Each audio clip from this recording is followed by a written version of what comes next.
Salut les créatifs, ici Benel, j'espère que vous avez passé un bon week-end. On se retrouve ce lundi matin pour Créa News et on commence tout de suite avec Blackmagic.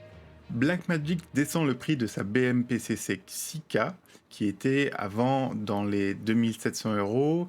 Elle va baisser d'à peu près 460 à 500 euros.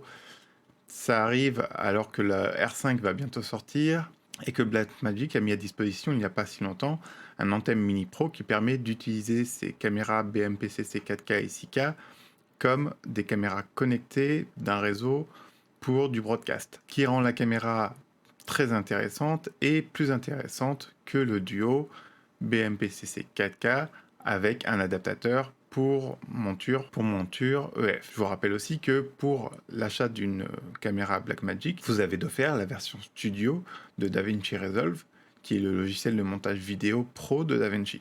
Huawei s'est encore fait pincer à utiliser des photos d'appareils photo réflexes pour la promotion de son dernier téléphone. Et c'est des photos d'un Nikon D850 qui ont été utilisées pour cela.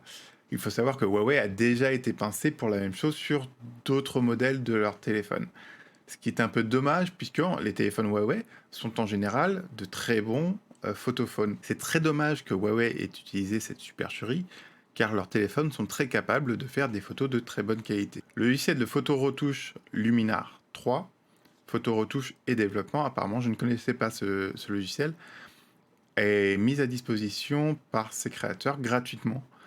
Alors ce n'est pas la dernière version qui est mise à disposition, c'est l'avant-dernière. Mais si vous n'avez pas de logiciel de développement ou de retouche, c'est gratuit. Foncez. Au pire, vous n'aimez pas et vous pourrez le désinstaller. Au mieux, il vous convient. Et voilà, vous avez épargné un peu d'argent. Canon annonce 80% de chute de bénéfices au premier trimestre 2020. Alors, c'est lié au Covid-19, mais pas seulement à mon avis, c'est aussi lié à Sony qui a fait très fort sur ses appareils photo cette année. Et avant l'arrivée du R5, c'est normal que Canon ait une chute qui soit double, je pense, due à son manque d'innovation sur le marché. Il ne vient seulement que de sortir un rafraîchissement de son C500, C300 et bientôt de son appareil photo, le R5. Donc c'est toute une période pendant laquelle Canon était un peu laissé de côté par les utilisateurs et où Sony a mangé beaucoup de parts de marché. Rode sort un manche pour son Wireless Go. C'est un simple manche en plastique sur lequel vous pouvez venir clipper votre Wireless Go et avec une bonnette, ce qui vous permet de le transformer en micro d'interview qui sera pratique pour tout ce qui est interview dans la rue ou pour les salons. Ils ont sorti aussi une version blanche de leur Wireless Go. C'est très demandé par les vidéastes de mariage ou les vidéastes en entreprise qui préféraient quelque chose de plus discret sur les chemises des personnes interviewées. Rode rend disponible gratuitement aussi sa librairie de sons ambisoniques.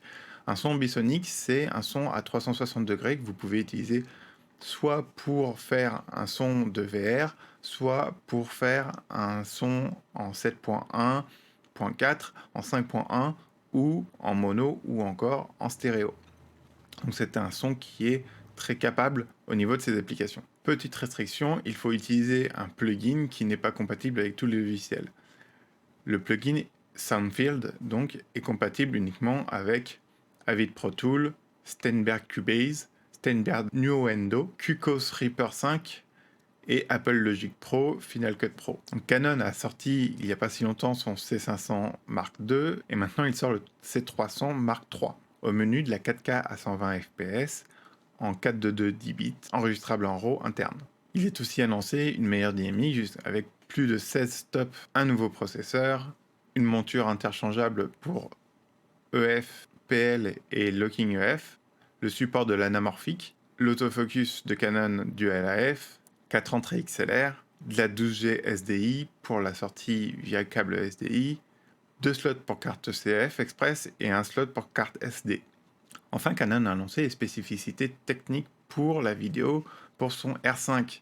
Alors, c'est de la 4K à 120 fps en interne en RAW, de la 8K jusqu'à 29,97 IPS en interne en RAW, et de la 4K jusqu'à 60 fps en externe, le tout en 422 dB et 422 dB HDR. Donc, il faudra prendre en compte que si vous voulez faire de la 4K à 120 fps ou de la 8K, il faudra avoir une carte en interne. Seulement une carte en interne capable d'accéder à ces débits-là, ça va vous coûter une petite blinde. C'est à peu près 800 à 900 euros pour un 500 Go, ce qui sera rajouté au prix de l'appareil photo, qui sera lui, je pense, dans les 4000 euros.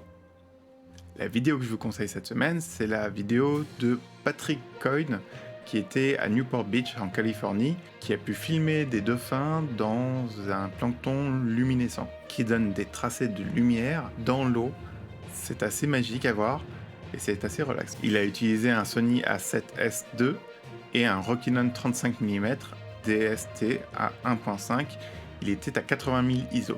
Voilà, c'est tout pour cette semaine. Nous, on se retrouve dans la semaine pour une vidéo complémentaire sur Lightroom. D'ici là, amusez-vous à créer. Ciao!